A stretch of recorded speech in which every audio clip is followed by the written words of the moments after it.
Vaheguru Ji Ka Khalsa, Vaheguru Ji Ki Fateh.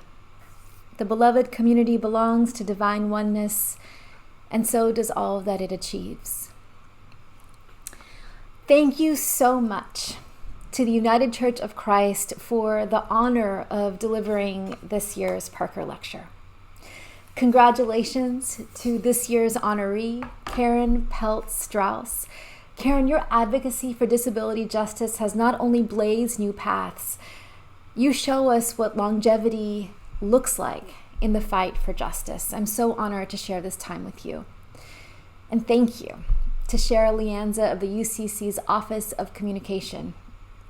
I worked in the media justice movement full-time for almost 2 years before I founded the Revolutionary Love Project. And in that time, I came to know Cheryl as a devoted and tireless advocate, a teammate, and a friend. And so to share this time with Cheryl and all of you who are organizers and policymakers and people of faith committed to media justice, it's like returning home to a community I deeply love and respect. I want to begin with a story. Everett Parker, the man after whom this lecture is named, was born in the year 1913.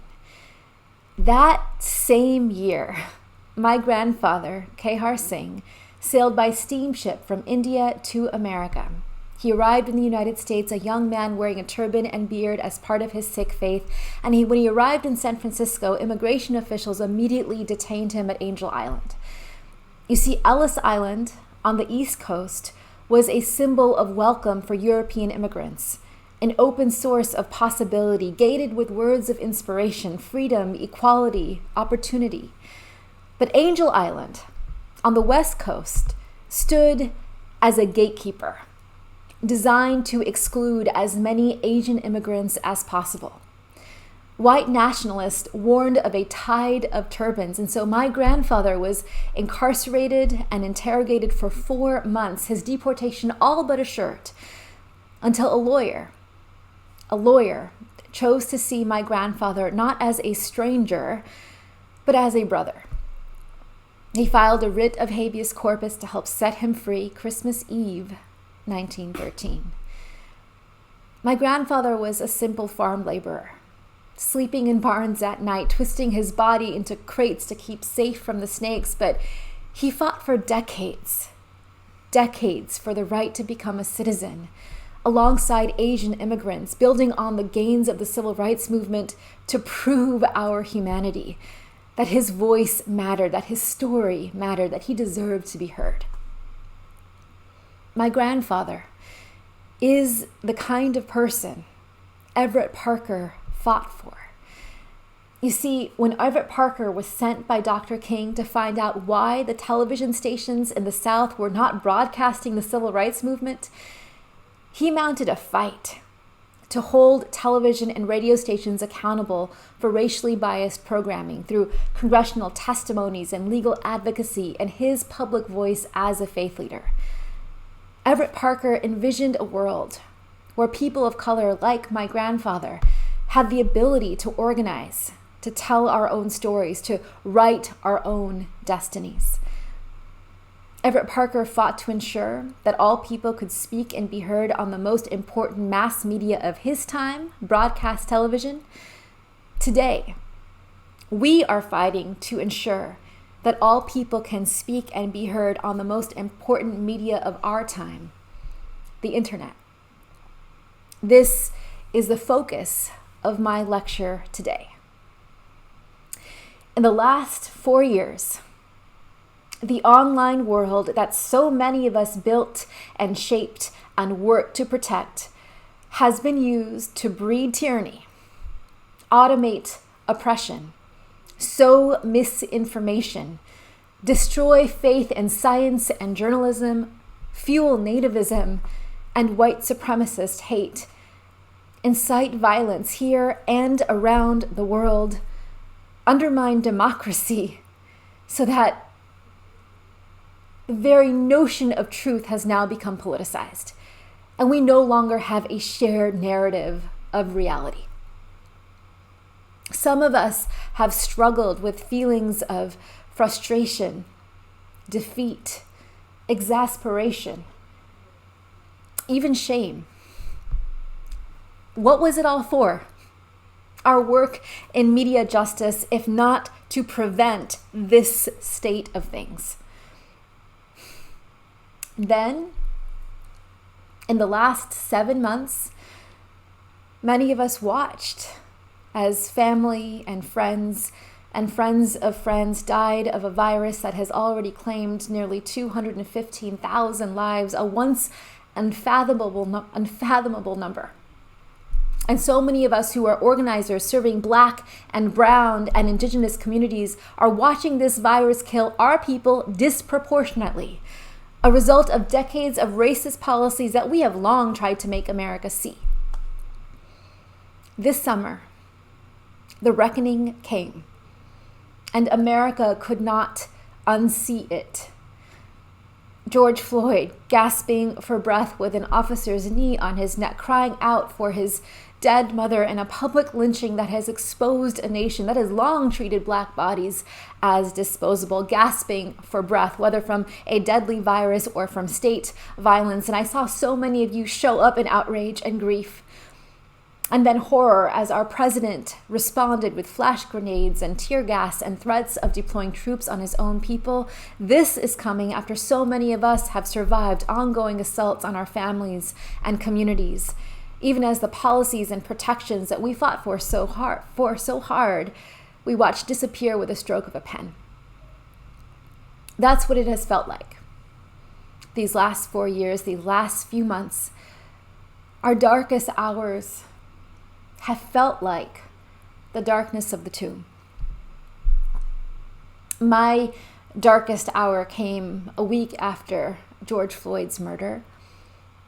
My neighborhood here in Los Angeles became militarized, like many around the country, helicopters shaking the house day and night, assault vehicles and assault rifles lining the streets around my son's preschool. And when we finally ventured out of the house, I was so worried that my son was finally he's 5 years old, that he would see the rifles and I would finally have to explain it all to him. These last 4 years, these last few months, the torch-bearing white supremacists and the hate violence and the authoritarian assaults on our democracy and our safety and our futures. And I thought, this is it. He's finally going to see his mother cry and I wouldn't be able to hide it from him anymore. But my son had a look of awe on his face. And I followed his eye line and I realized that he wasn't looking at the rifles. He was looking at these big pieces of plywood that had been thrown over storefronts. And on these pieces of plywood, there were huge murals of public art. Brianna and Tamir and George and Trayvon and BLMs and hearts everywhere. And my son looked at me and said, "Mommy, did you do this?" You see, all he hears his mother talk about is revolutionary love all day in our household. And I said, "No, my love. No. We did this. There are millions of people rising up right now with the same conviction in their hearts, in their grief, in their rage, flooding the streets, following the lead of Black activists, fighting for justice in a global uprising for Black lives and racial solidarity that the world has never seen." And you know how it was possible? Because we are connected through the internet, that we used this platform to organize, to rise up globally. The public art that we see, the protest signs and the overturning of industries, all of that is because of the digital platforms that so many of you created and protected. It still made this possible for us to organize and connect and build power. This is the result of all the unseen labor that many of you have been in for decades. You built the infrastructure to make this reckoning happen. And so my son can see my tears now because I can tell him that we're not weeping alone, that there are millions of people like us who are going to stay connected, stay organized, stay rising up this election and beyond in order to restore democracy, and fight and advance racial justice in our country. So, we have seen both, haven't we? Those of us in the media justice world, that's what I want to tell you. We have seen how the internet has been used to silence and disempower the most vulnerable in our society. And we have seen how it has given us the power to build movements and lead nonviolent revolutions that remake the world. We're seeing both right now. Our future depends on which vision of the internet we fight for. You see, this convulsive moment we are now in is part of an era in history, an era I think of as a time of transition. You see, within 25 years here in the United States, people of color will exceed the number of white people. For the first time since colonization, we are at a crossroads. Will we? Will we birth a nation that has never been? A nation that is truly multiracial, multi-faith, multicultural, multi-gendered, where power is shared, where we strive to protect the dignity and the wellness and the safety and the voice of every single one of us? Or will we continue to devolve into a kind of civil war, even darker and more violent than this one?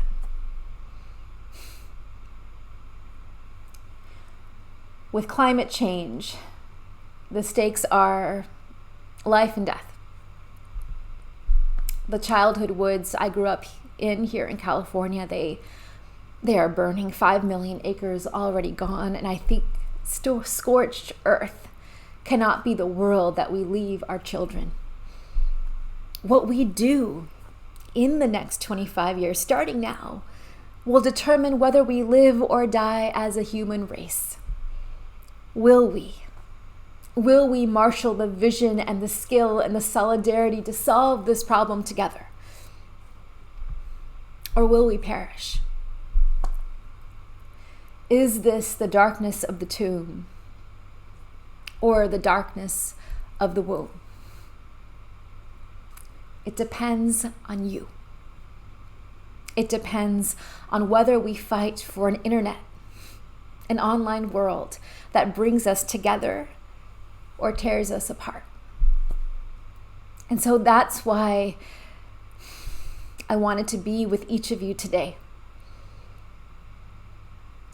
We will not be able to solve the existential crises facing our nation or our species, whether racial justice or keeping our planet habitable or protecting our democracy, without a free and open internet, without each of you fighting to remake our digital and media world so that it reflects our deepest values. And that means being as brave as Everett Parker was. And here's the thing. We already have the solutions. We just have to be brave enough. We just have to marshal the collective willpower to execute them. Here are 3 things that we can do immediately. Number 1, first, change the terms. Change the terms. We know that algorithms are designed to addict us to the platform, to prioritize sensational content that feeds our anger and hate and biases and allows misinformation to distort reality. And if we don't have a shared narrative of reality, we can't ever move forward together. The Change the Terms campaign, led by so many of you, has presented terms of service that will protect people online from hateful activities. It is a necessary start. Let's urge companies to adopt these immediately. Number 2, second, close the divide. Close the divide.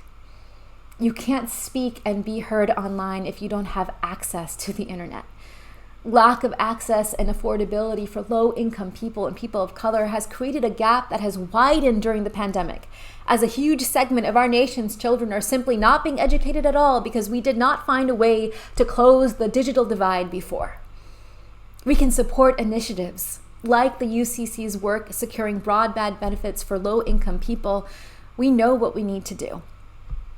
You see, the action needed in the world of media and the internet is an example of what is needed at every scale, from the individual to the nation. We are trapped in a broken conversation that blinds us to each other's worth and deafens us to each other's pain.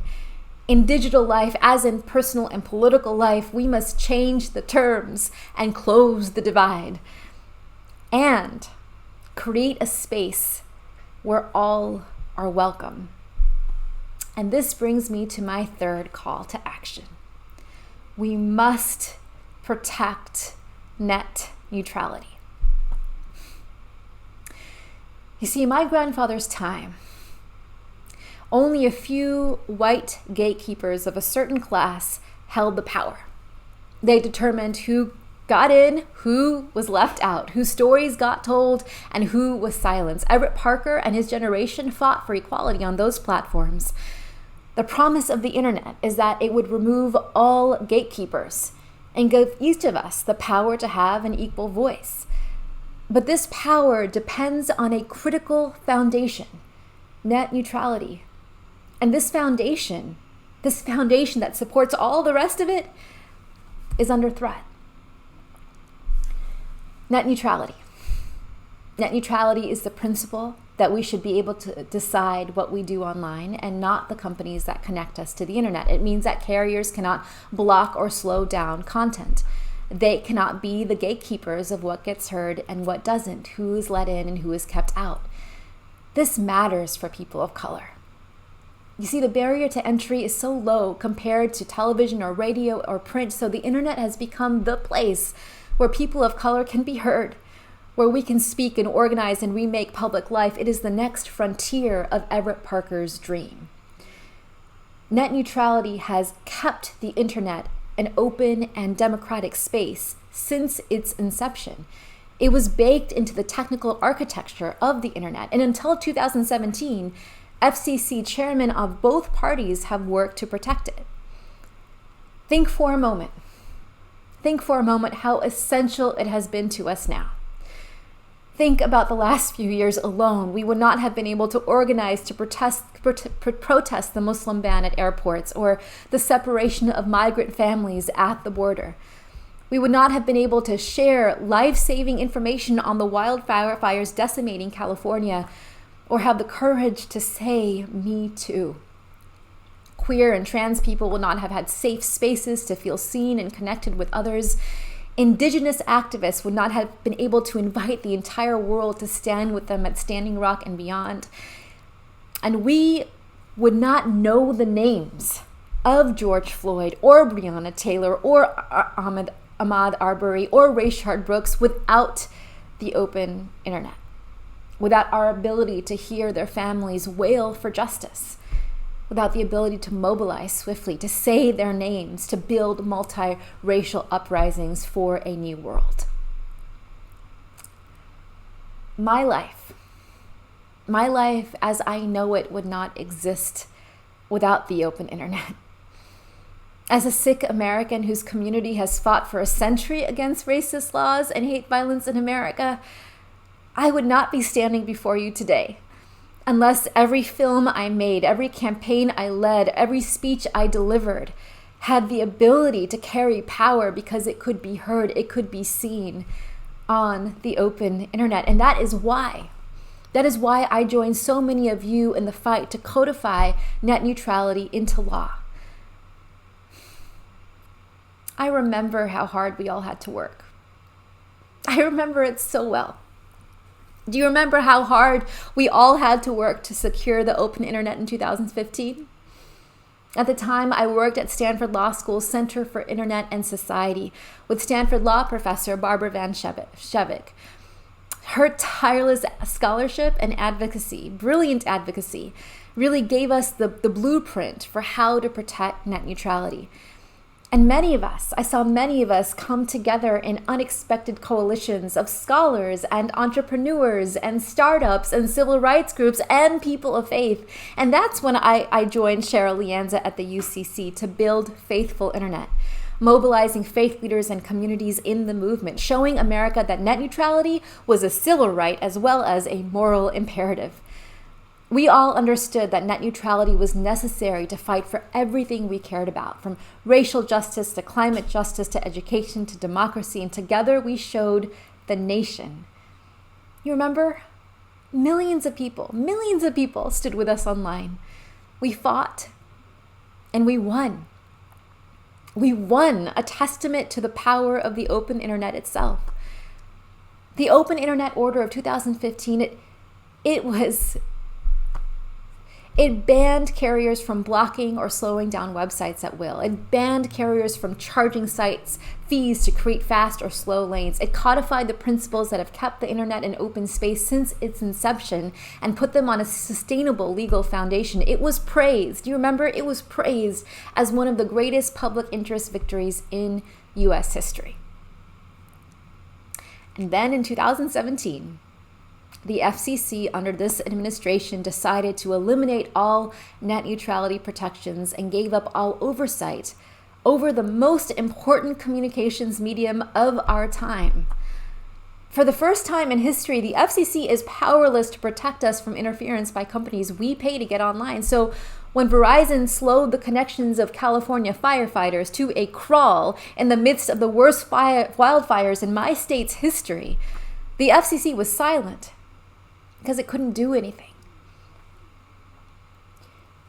Our ability to use the open internet to work together to change the world is right now under threat because net neutrality is the absolute precondition for everything we care about. It is the foundation. If the foundation is corrupt, then all is lost. We will never be able to achieve a vision of a digital world that is truly open and democratic. Do you remember the words of Congressman John Lewis? If we had the internet during the movement, he said, we could have done more to build the beloved community.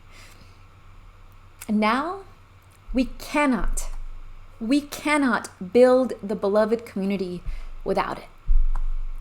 And so it's time. My sisters, my brothers, my siblings, it is time. It is time for us once again to summon all the energy and focus we can to fight to protect net neutrality once and for all. And this includes fighting to end a particularly insidious violation of net neutrality called zero rating. It is the practice of exempting certain sites and services from people's data caps. For example, your carrier can zero rate the entertainment of its choice, while your child's online school or talking to your doctor or watching this lecture burns through your data. Zero rating allows the carrier to give certain content an advantage over others. The Wheeler FCC they already decided that these plans violate net neutrality, but the current FCC is silent. And instead, too often, zero rating is disguised as a benign program that benefits people of color and low-income people, but do not be fooled by the disguise. You see, people of color like me are less likely to be able to pay to be zero rated and less likely to be selected by the carrier to be zero rated without payment. Zero rating makes it harder for us to be heard. It weakens our ability to shape public discourse on race and justice. Instead of just simply offering higher data caps or uncapped data plans that low-income people truly need to bridge the digital divide, carriers are using zero rating to push people of color and low-income people to use the sites and apps and services that the carrier prefers. So that was a deep dive into what net neutrality requires. This seemingly trivial piece of policy called zero rating is essential to the entire movement. Net neutrality means prohibiting zero rating. It is how we fully protect a future without gatekeepers, once again deciding which voices deserve to be heard. We have the solutions. I've just laid them all out. We have the solutions. Thanks to the tireless work of so many advocates, we have the solutions. Now we just need the courage to fight for them. This brings me back to Everett Parker. Everett Parker saw that Dr. King's pulpit was not just a block of wood in a Memphis church, but the conscience of the whole country. And he opened that stage with the tools of his trade. The same tools that you hold now. You are the ones who will determine our future. You hold that power. Will we create a digital and media world that changes the terms, that closes the divide, and that preserves a place where everyone is welcome, where everyone's voices are heard? Will you fight for a world that empowers us to build a future of equality and liberation and beloved community? It's time. It's time to be as brave and as bold as Everett Parker was. You have an essential role. Whether you are a lawmaker, an organizer, and an innovator, or an employee at a telecommunications company, if the work that you do each day supports these actions, changing the terms, closing the divide, and protecting net neutrality fully, then you know that you are part of the solution. If they don't, you know what you need to do. Profit, stability, playing it safe, that cannot be our motive anymore. Let it be love. Let us be motivated by love for the most vulnerable communities in our country right now and for future generations who will live with the impact of what we do. When we include everyone in our circle of care and fight for a world that leaves no one behind, and when you see my children as your own, and everything you do comes from that way of seeing, every policy that you support, every action that you take, every innovation that you work on, then you know that your actions are guided by love, and that love becomes revolutionary. You cannot do this alone. We cannot do this alone. And so I ask you, who is the ancestor who makes you brave? Go on, imagine them standing behind you now. Just choose one ancestor who makes you brave. Maybe it's Everett Parker. Maybe my grandfather, Kaur Singh. Maybe it's Alondria Williams, Ruth Bader Ginsburg, John Lewis, your own grandmother. Choose them now. Can you imagine them standing behind you? Can you imagine them whispering in your ear, "You are brave, you are brave. Do the brave thing." For here is what we know to be true.